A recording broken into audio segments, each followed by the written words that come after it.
So food sovereignty was an idea that was generated by Via Campesina in 1996 at the World Food Summit in Rome. And what they were looking at was the existing idea of food security. Now, food security happens when there's enough food around for people to be able to access it and eat it.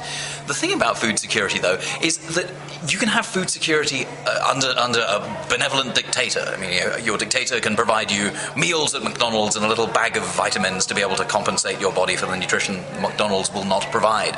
But that will be a situation of food security. In other words, what food security fails to talk about is control and power. And that's what food sovereignty does. Food sovereignty is about power in the food system. It's about who gets to control how food is distributed in a society, in an economy.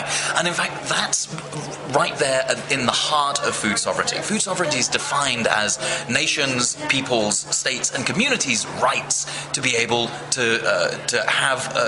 rights to be able to dictate their own food policy. Now, in a sense, that's kind of weird because food, when you hear talk about rights, usually those rights are individual rights.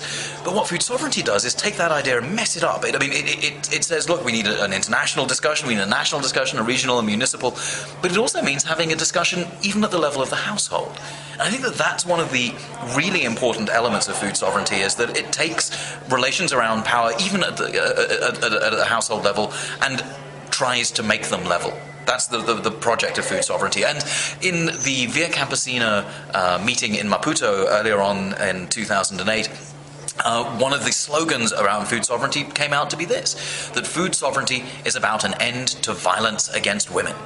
Now again, I mean, that doesn't sound like it has anything to do with food, but of course it has everything to do with food, because of women's role in the food economy, because of the relations of power that exist even across the table.